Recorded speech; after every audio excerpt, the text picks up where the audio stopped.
Bibi, lihat aku Bibi, airnya sangat dingin Bibi. Bibi, Bibi di mana Bibi? Aku di sini Raden Galuh. Sementara Raden Galuh sedang mandi, entah dari mana datangnya. Langit kemudian pangeran di kerajaan Kanda Dwipa melihat suatu keanehan apa yang dilakukan anaknya Ninyempeng.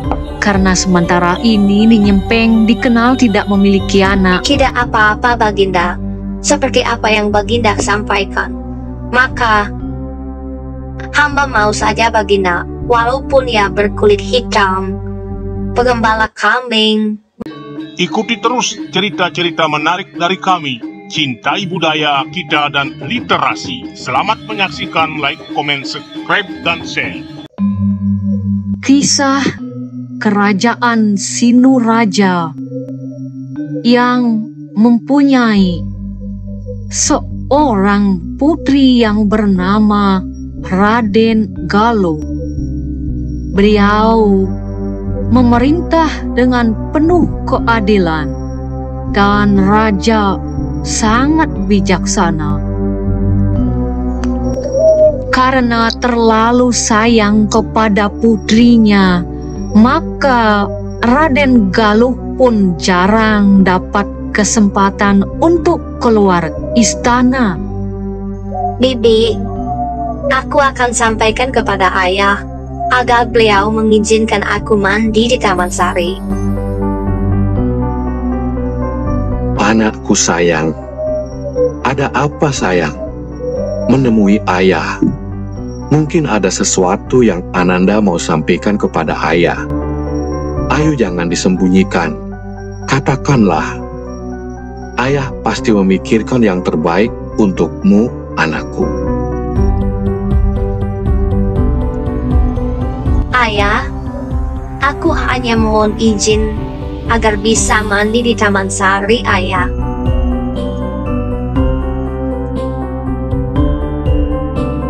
Anakku, di istana kan ayah sudah menyediakan segalanya untukmu. Kalau nanti air yang di istana itu habis, pasti bibi membawakanmu air. Ayah selalu berbuat yang terbaik untuk dirimu, Galuh. Raja memang selalu mengkhawatirkan putrinya. Ayah, sesekali aku juga ingin melihat bagaimana indahnya pemandangan di luar istana, ayah. Karena kalau terlalu sering di istana, aku menjadi sumpah, ayah. Akhirnya, raja pun mengizinkan dan mengantarkan putrinya hingga gerbang istana dan tidak lupa menyarankan agar hati-hati di jalan.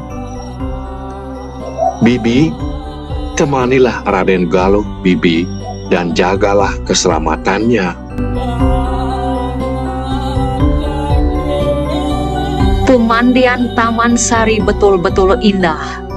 Ini dibangun oleh raja, khusus pemandian para wanita raja, anak raja, dan semuanya dari kalangan istana. Bibi, lihat aku Bibi, airnya sangat dingin Bibi. Bibi, Bibi di mana Bibi? Aku di sini Raden Galuh. Sementara Raden Galuh sedang mandi, entah dari mana datangnya. Langit mendung dan hujan lebat turun secara tiba-tiba. Petir saling saut menyaut.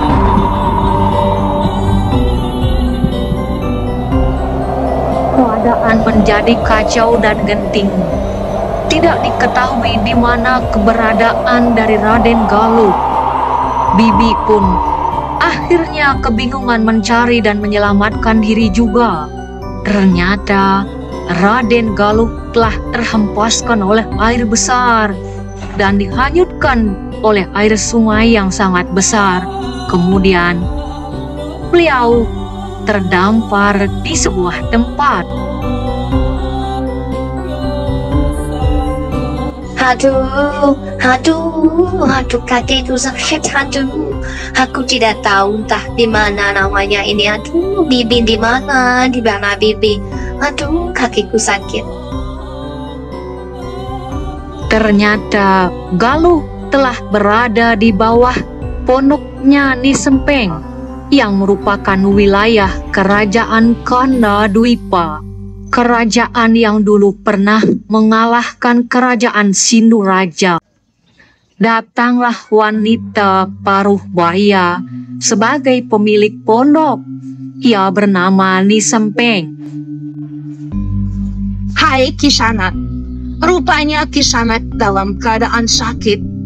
Dari manakah Kisanak dan siapa nama Kisanak? Sebelumnya, marilah beristirahat di pondokku yang sangat sederhana ini. Kebetulan, aku tidak memiliki anak. Aku hidup sendiri di pondok ini. Nanti akan kuangkat dirimu menjadi anakku. Kisanak, aku hidup sederhana di sini agar ada yang menemani diriku. Terima kasih atas kebaikanmu, Bu. Aku adalah Raden Galuh, anak dari Raja di Sinduraja. Aku terhempas di sini, dihanyutkan oleh banjir besar ketika aku mandi di Taman Sari. Aku sangat senang dengan kesederhanaan, Bu. Janganlah aku dipanggil Raden Galuh di luar. Panggillah aku Putu. Bila kau memanggil di rumah, barulah kau panggil diriku Raden Galuh. Sejak itu, Raden Galuh menjadi Putu adalah anaknya Nyi Nyempeng. Sekarang dikisahkan di kerajaan Kanda Dwipa ada upacara besar. Semua rakyat ikut dilibatkan termasuk Nyi Nyempeng. Nak, kamu tinggal saja di rumah, Nak. Hanya ibu yang akan datang ke istana. Tidak apa-apa, Bu. Saya ikut saja ke istana, biar saya tahu bergaul dengan orang-orang di sini, Bu. Luh Putu atau Raden Galuh berbaur dengan masyarakat dan bahkan ia lebih pintar dari wanita-wanita lainnya ketika bekerja di istana, seperti membuat kue dan beraneka ragam yang merupakan yang biasa dikerjakan oleh wanita.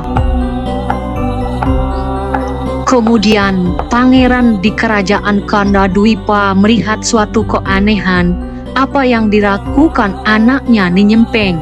Karena sementara ini Nyi Nyempeng dikenal tidak memiliki anak, tiba-tiba mengajak anak yang begitu cantik dan sangat rajin bekerja. Hai Nyempeng, siapakah wanita ini? Ini anak saya, Tuanku Raja. Kamu harus berkata jujur, Nyempeng. Aku tahu, kamu kan tidak memiliki suami, Nyempeng. Tuanku, anak ini adalah aku dapatkan di belakang pondokku ketika ia hanyut terhempas oleh banjir besar. Ia kesakitan, terpaksa aku memungutnya karena ia seorang diri. Raja sebenarnya tertarik dengan Luh Putu. Loh Putu, terus terang, aku sampaikan kepada dirimu. Aku sangat tertarik dengan dirimu. Aku berniat menjadikan dirimu istri dan menjadi penghuni istana ini, Loh Putu.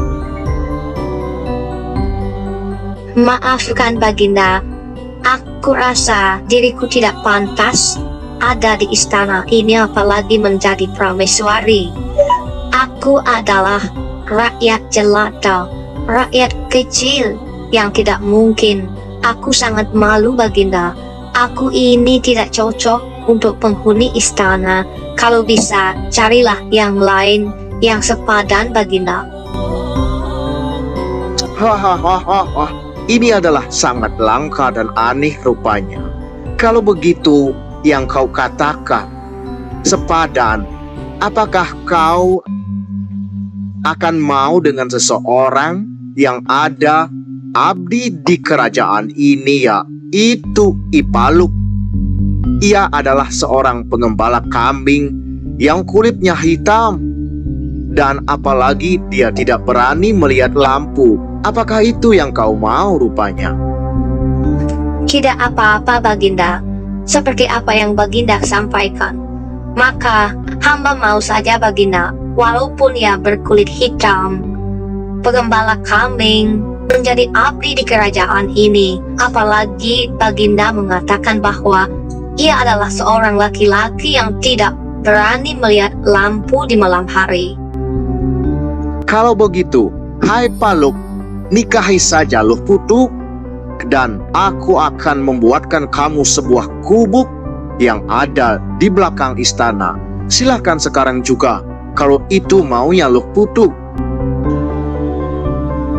Luh Putu pun kemudian menikah dengan lelaki tua yang sebagai abdi dan bertugas mengembala kambing. Sayang, suami Luh Putu yang bernama Ipaluk tidak sama sekali bisa melihat lampu di malam hari. Kenyataannya, sampai malam hari biasanya Ipaluk mengurus kambing-kambing kerajaan. Tetapi rajalah yang masuk ke kamarnya Luh Putu sebagai pengganti Ipaluk.